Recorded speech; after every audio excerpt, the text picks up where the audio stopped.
So I thought what we were looking at today was going to be the oldest thing I've ever looked at, but it turns out the Atari that we looked at very, very long ago, way before my voice even dropped, that actually had this beat by about 2 years. So it's the second oldest thing I've ever reviewed, but it's still pretty freaking old. So it's literally the inspiration for the Nintendo Game & Watch, the Milton Bradley Microvision, the first handheld device that had reprogrammable cartridges that you could buy, interchangeable games, you know, that sort of style and whatnot. I have one right here, and here's the bats. So yeah, this predated the Game & Watches by at least a year or two, but predated the Game Boy by an entire freaking decade. So if you're young enough to think the Game Boy is old, this is 10 years older than that. And the box definitely shows, because the box is not looking too good. But let me do like this so we can look at the box better, because it's a big box. Talks about how it includes the game Blockbuster, which is like a breakout game. Talking about how the games are interchangeable. There's a picture of two hands holding the game, which is typically what you do when you're playing it. Blockbuster, there's like instructions printed on the inside, like an old board game or something. I thought that was interesting. So inside the box itself, I have one of the games for storage purposes, and the Blockbuster game. So here's the cartridge. The screen is see-through because the actual LCD is on the console. So the actual game cartridge, I guess you could say, is just clear plastic. The guts are in here. I've looked online. You do not want to touch those pins. Keep in mind this was the first of its kind, really, but this console really had its share of flaws, and the first one, physical flaws, I mean, the first one being that, yeah, you did not want to touch those pins because you could probably short the game out to the point where it would never work again. That was actually a problem in their release year of 1979, the holiday season. They had a lot of returns because defective screens, not people were touching this up here, touching the pins. But it's interesting, though, because the CPU isn't in the console. The CPU is in every one of the cartridges, so I don't know if that's cheaper from a production standpoint. I don't know. I'm not smart enough to know those kind of rules, but there we go anyway. And yeah, here's another problem with the console over time is, well, let me show you on the device itself here. You got this. It's got a little bit of give, but it's not tactile at all. It's a membrane. And maybe it's probably a 3x3 grid, I'm going to say, of buttons. Probably like 1, 2, 3, 1, 2, 3, 1, 2, 3. But yeah, you can't tactically feel anything. There's no click. But anyway, yeah, that was one of the issues with it, is that plastic eventually breaks through, and then that could damage this, and just a whole chain of reactions. Another thing that can go bad with it, I'm in the clear for this one, though, as of yet, is the screen, where it'll inevitably suffer some screen rot, and the pixels will start to go dead because air leaks over time, the glue separating the layers of the screen. Yeah, there's a lot of care this old boy needs, let me tell you. He needs a lot of love to keep going. Look at this. Somebody actually seems to have written their high score here at one point. Anne got 155. I call shenanigans. Video proof or doesn't count. Here's the battery cover because it doesn't stay on anymore. Let's look at the literature that comes with this device here as we talk more about it. So this is like a sales brochure, whole library of fun and games at your fingertips.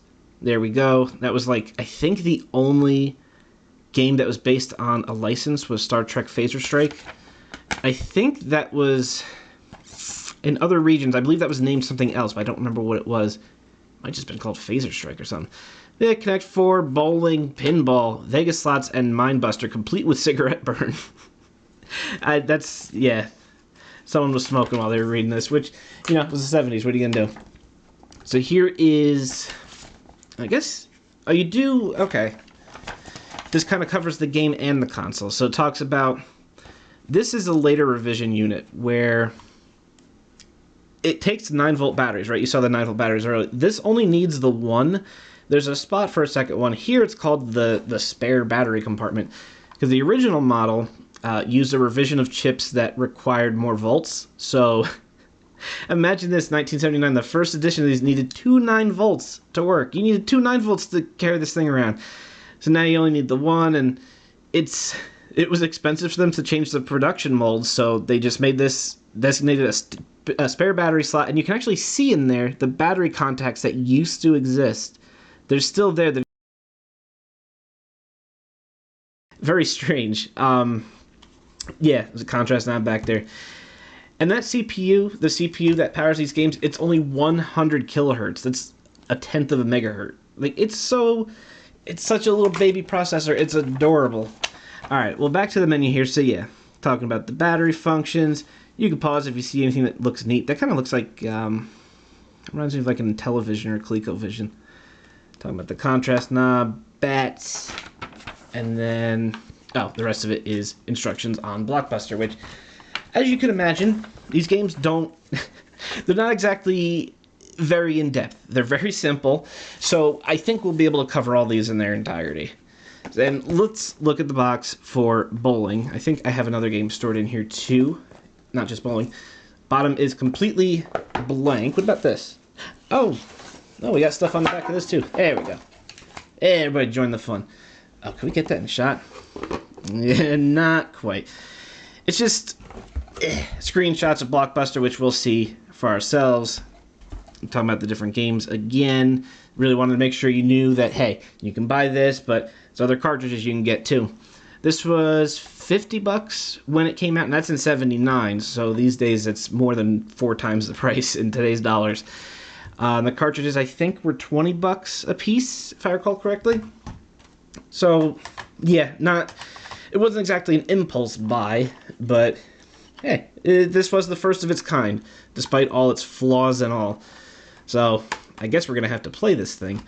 Now, the batteries are going to take a little bit of fiddling because I haven't had a chance to give the battery contacts a proper, I think you're supposed to give them like a vinegar soak or something to, some batteries leaked in here a long time ago, and it really shows. So, I can get the console to work if I can fiddle the battery just right on the contacts. There's a very good chance we're going to have a jump cut. Power switch is right here. Do we have picture? No. Okay. I'm going to play around with the batteries and we will return. Got it. Okay. So we got it just right, and we should be good. Be prepared for more jump cuts if need be, if that battery falls out. As you can see, it likes to yell if you take too long to make up your mind about stuff. You know, I guess that's fine. You know, it might as well remind you it's still on. It's precious 9 volts. So you could adjust how many balls you start with. I'm going with 7 because this game is ridiculously hard, even on the slow speed. It's insane. So you can go slow or fast, and then paddle T or D, or like one's tall, one's short. I don't know. All right, so I'm gonna hit go, and go. Come on. There we go. Yeah, this game, it's ridiculously difficult. The screen's a little bit too low resolution for a game such as this. Actually, to be honest, I'm playing through the viewfinder and I'm not doing too bad. I would have lost the ball by then, surely. See, now here's where it gets shenanigan level. Okay, yeah, it's... Getting it going again, like getting another volley going, is hard. Because a lot of times it like drops down. You don't know where the ball's going to drop from. It just picks a spot and drops down diagonal. Here, you want to see the fast speed? Let's see. Let me turn it off and back on. Like a weird boot up screen there. Here's the... Wait, it says 0. What does it say? 0. Fast. Okay, I think it was glitching out a little, honestly.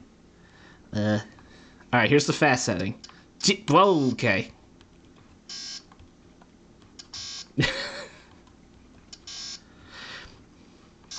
Oh, and there's 2 sound settings for this console. Yes, and yes, that's it.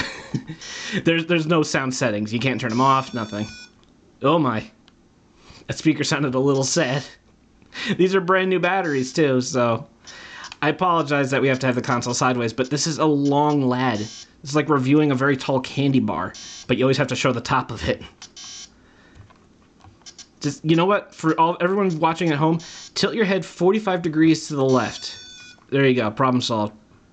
Like, comment, subscribe for more life hacks. Yeah, this fast ball speed is absolutely ridiculous.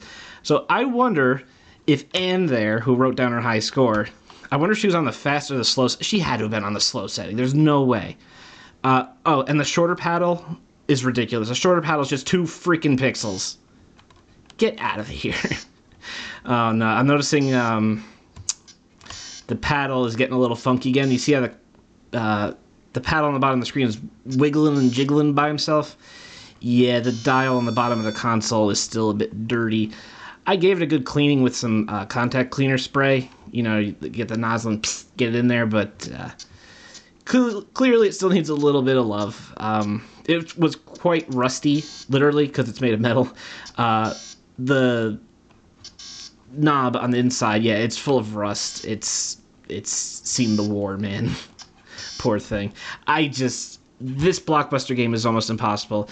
And if you're watching this, I call shenanigans. I want video proof. I want to see Anne with a Microvision of her own, because sorry, I took hers. And I want to see her beat that score. Until then, no. Trust not the styrofoam. Next console. Now, we got to be real careful with taking these off, because I broke the tabs on this one of these ones. I think it was the Connect 4 one. And I had to super glue it back on. Yeah, there we go. I've learned if you pinch it in and then lift up, minimizes the break risk. So yeah, so there's Blockbuster, and oh, we never opened the bowling box, did we? All right, so let's look at, it's literally just bowling. It also had Vegas slots upside down. Now we will, yeah, flip that around in post-production. Come on out, you. Everybody join the fun. There we go. This is a fully populated table of fun. Gather around, kids. We're going to read the Vegas slots instruction manual. It's basically a slot machine. It's literally what it is. It's a slot machine with very, very, very rudimentary graphics. Like, there's using your imagination for a video game, and then there's, I mean, you just have to pretend that's a fruit. That's a fruit. Just believe it. Yeah, I'm guessing these represent fruit symbols, or you can really make it whatever you want. I like how they don't give them names. It's like, you could line up 1, 2, or, 3. They let you come up with that. 90-day limited warranty. We're kind of past that now. And then, I don't know. It's funny how I have the box for bowling, but the manual for Vegas slots, and no box for that. Manual for bowling, I don't know where that is. That is lost to time. This was actually all bought in the same eBay auction. So, Anne here had all these games, so I wonder if she had any other high scores, or, fake high scores, not calling out or anything. Anne, how do we get this? Oh, did the battery jiggle free again? Come you. Dang it. Nope, nothing on the screen. Jump cut, and jump cut again. So here we are. We got bowling working, got the battery in just the right spot. This game is, I'm gonna be honest, this game's kind of pathetic. So how do you do bowling on a screen with 16 by 16 pixels? The answer is you make it a timing game. You press the button at the right time as the ball bounces back and forth on the bottom of the screen. I swear to God, that's all it is. There's the pins. Wait, was it go or bowl? Oh, you hit the bowl button, excuse me. There you go. If you get it into the immediate left or the immediate right pixel of the front pin, you'll roll a strike every time. That's the whole game. No, I'm not kidding. I'm really serious. Now see, that's going to give me a split. Now the split has a funny function. You can't really see the pins that are stuck up there. Trust me, they're there. They're just kind of like stuck in the shadow. And kind of the same for the naked eye too. The split, you can recover it if you get the extreme left or extreme right of the 7 pin. It will, or the extreme left of the 7 pin, it will go over and knock over the 10 pin.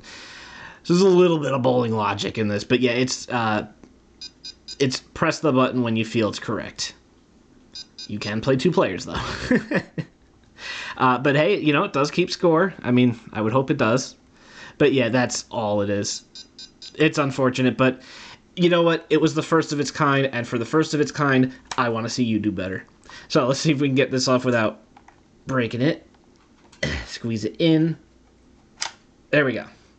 So you see how it's a very funky design, right? The way the lip of each cartridge kind of tucks into this overbite that the console has right there. It's interesting. But again, say it with me now, everybody. First of its kind.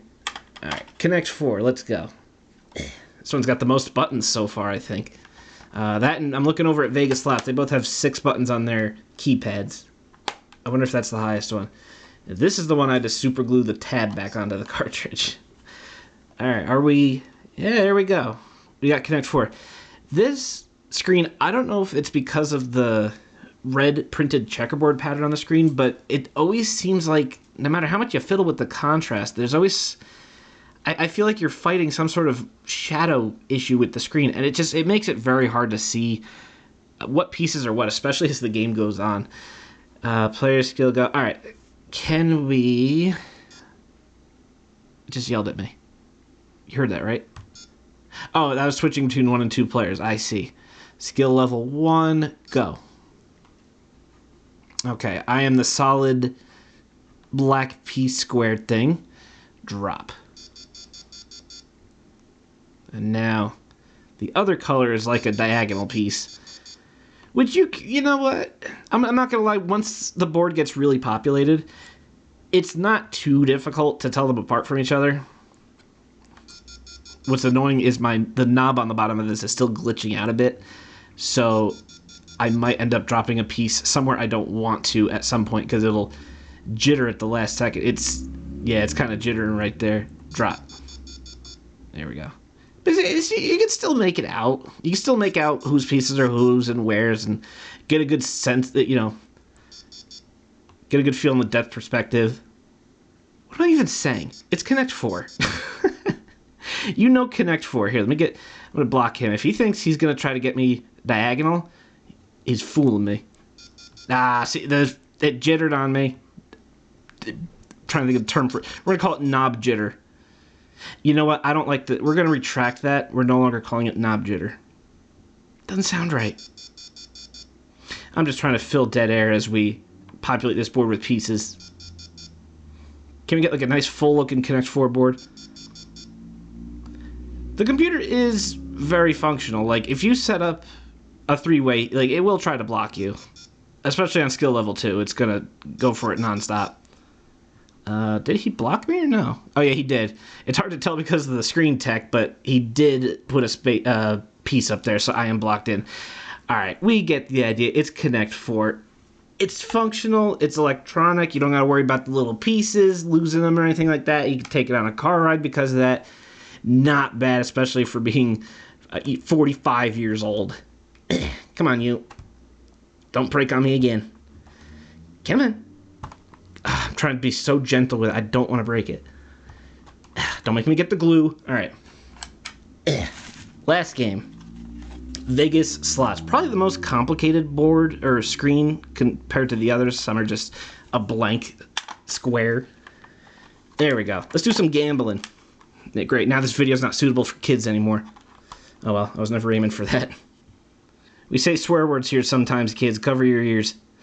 So there's our slot machine. There's our symbols. 1 or 2 players. I think these are all 2-player games. Looking at them, I think at least all the ones I have here are 2 players. Playing pass gets the job done. Again, especially 45 years ago. Game, go, odds, take, display, pull. Pull my finger. So I guess we'll pull it. Do we have to bet for it? Did we bet? Take, display. I have the instructions. I could read them. Did we get bingo? Nope. We got ooh, and pull. Big money, big money. Oh. Fart paste. Another pull, come on. I don't want to go home with any money. Oh. 5th time's the charm. Absolutely stunning gameplay. I do like, it does have a little bit of animation, like when the wheel stops, the picture kind of pulls down for a second, you know what I mean? For such a low resolution screen, it is freaking adorable.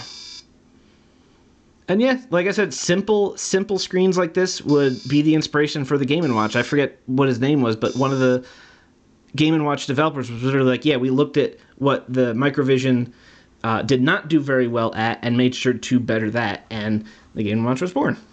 All All right, so we got... Oh, did we still have money? I just hit pull. I thought we were broke. Yeah, now I think we're broke.